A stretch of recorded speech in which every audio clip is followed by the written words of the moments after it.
പാലക്കാട് എടത്തനാട്ടുകരയിൽ കാട്ടാന ആക്രമണത്തിൽ കൊല്ലപ്പെട്ട കർഷകന്റെ പോസ്റ്റ്മോർട്ടം നടപടികൾ ഉടൻ. ജില്ലാ ആശുപത്രിയിലാണ് പോസ്റ്റ്മോർട്ടം നടക്കുക. ഉപ്പുകുളം സ്വദേശി വാൽപ്പറമ്പൻ ഉമ്മറാണ് കാട്ടാന ആക്രമണത്തിൽ ഇന്നലെ കൊല്ലപ്പെട്ടത്. കൂടുതൽ വിവരങ്ങളുമായി അരുൺ ആലത്തൂർ ചേരുന്നുണ്ട്. അരുൺ, പോസ്റ്റ്മോർട്ടം നടപടികൾ ആരംഭിച്ചിട്ടുണ്ടോ? എന്താണ് മറ്റു വിവരങ്ങൾ?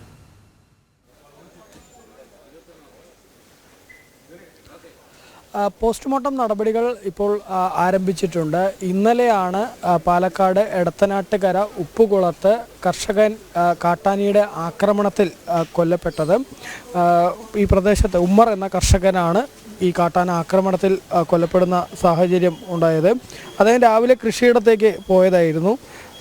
ആ സമയത്താണ് ഇത്തരത്തിൽ കാട്ടാനയുടെ ആക്രമണം ഉണ്ടായത്. ഈ കൃഷിയിടത്തിലേക്ക് പോയ ആ സമയത്ത് പെട്ടെന്ന് കാട്ടാന ഇദ്ദേഹത്തെ ആക്രമിക്കുകയായിരുന്നു. രാവിലെ പോയ വ്യക്തിയെ വൈകിട്ടായിട്ടും കാണാതായതോടുകൂടെ തന്നെ ബന്ധുക്കളും മറ്റുമൊക്കെ തിരഞ്ഞ് ചെന്ന സമയത്ത് ഒരു ഉച്ചയ്ക്ക് 2 മണിയോടുകൂടെയാണ് ഈ കർഷകനെ വാൽപ്പറമ്പൻ ഉമ്മർ എന്ന കർഷകനെ ഈ കാട്ടാന ആക്രമിച്ച നിലയിൽ കണ്ടത്. ആദ്യം കാട്ടാന ആക്രമിച്ചത് തന്നെയാണോ അതല്ലെങ്കിൽ മറ്റെന്തെങ്കിലും സംഭവിച്ചതാണോ എന്നൊക്കെ ഒരു സംശയമുണ്ടായിരുന്നു. പിന്നീട് വനം വകുപ്പ് അധികൃതരും മറ്റുമൊക്കെ എത്തി പരിശോധിച്ചതിന് ശേഷം അത് കാട്ടാനയുടെ ആക്രമണം തന്നെയാണെന്നുള്ള കാര്യം ഉറപ്പിക്കുകയായിരുന്നു. ഈ പ്രദേശത്ത് വലിയ രീതിയിൽ കാട്ടാന ശല്യം ഉണ്ട് എന്നുള്ളതാണ് പ്രദേശവാസികളായ ആളുകൾ പറയുന്നത്. ഈ മേഖലയിൽ വലിയ കാട്ടാനയുടെ ബുദ്ധിമുട്ടുകളാണ്.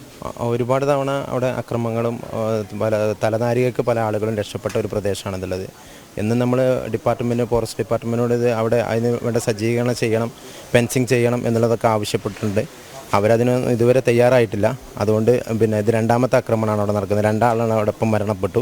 ഇതിന് തൊട്ട് മുമ്പ് ഒരു 3 വർഷങ്ങൾക്ക് മുമ്പേ ഒരു കടുവയുടെ ആക്രമണം, ഒരു പയ്യൻ ടാപ്പിംഗ് തൊഴിലാളി തലനാരിയേക്കാണ് അയാളെ കടിച്ചു. എന്നാലും ആ കടുവ കുടഞ്ഞ് എടുത്ത് മണ്ടാണ് ചെയ്തത്. അതുകൊണ്ട് അയാളെ രക്ഷപ്പെട്ടത്. അത്രയും വന്യജീവി ശല്യം നേരിടുന്ന ഒരു പ്രദേശമാണ്. ഈ പ്രദേശത്ത് 50ഓളം വീടുകളുണ്ടായിരുന്നതാണ്. ഒരു ചർച്ച് വരെ, ഒരു ക്രിസ്ത്യൻ പള്ളി വരെ അവിടെ ഉണ്ടായിരുന്നു. അതെല്ലാം ഉപേക്ഷിച്ച് ആളുകൾ ഇപ്പോൾ താഴത്തേക്ക് ഇറങ്ങി വരികയാണ് ചെയ്തിട്ടുള്ളത്. ഇറങ്ങുന്ന സമയത്ത് വനം വകുപ്പ് പോലെ മുന്നറിയിപ്പൊക്കെ തരാറുണ്ടോ?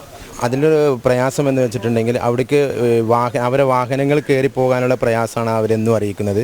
കാരണം അവിടേക്ക് ഓഫ് റോഡായിട്ടേ റോഡുള്ളൂ. അത് ഒരു പ്രയാസം തന്നെയാണ്. അത് നമ്മൾ പലതവണ ഇവരെ ശ്രദ്ധയിൽപ്പെടുത്തിയതാണ്. അതിന് വേണ്ട ഒരു നടപടി എത്രയും ഈ കർഷകർക്ക് ഇന്നലെ ഈ ബോഡി നമ്മുടെ അവിടെ നിന്ന് ഇറക്കി കൊണ്ടുവരാൻ ഒരുപാട് പ്രയാസപ്പെട്ടിട്ടാണ് കൊണ്ടുവന്നിട്ടുള്ളത്.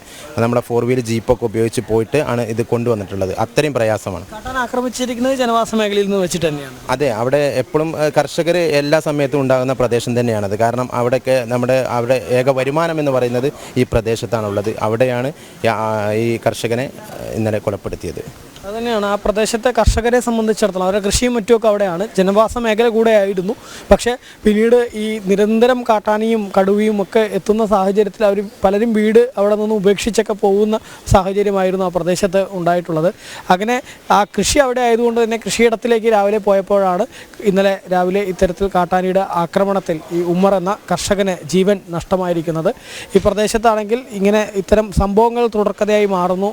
നേരത്തെ കടുവ ടാപ്പിംഗ് തൊഴിലാളിയെ ആക്രമിക്കുന്ന സാഹചര്യം ഉണ്ടായിരുന്നു. നമുക്കറിയാം, മലപ്പുറത്ത് ആളെക്കൊല്ലി കടുവ ആ ഒരു സ്ഥലം പോലും ഇവിടെ നിന്ന് ഈ സംഭവം നടന്നിട്ടുള്ള പാലക്കാട് ജില്ലയുടെ ഭാഗമായ ഉപ്പുകുളത്ത് നിന്ന് ഏകദേശം ഒരു 20 കിലോമീറ്റർ അപ്പുറത്താണ് ഈ മലപ്പുറത്തെ ആ സ്ഥലവും ഉള്ളത്. അതായത് ആ ഒരു മേഖല മുഴുവൻ ഇത്തരത്തിൽ കാട്ടാനിയും കടുവയും ഒക്കെ ഉള്ള മേഖലയാണ്. അവിടെയാണെങ്കിൽ തുടർച്ചയായി ജനവാസ മേഖലയിലേക്ക് ഇങ്ങനെ കാട്ടാനിയും കടുവയും ഒക്കെ എത്തുന്നു.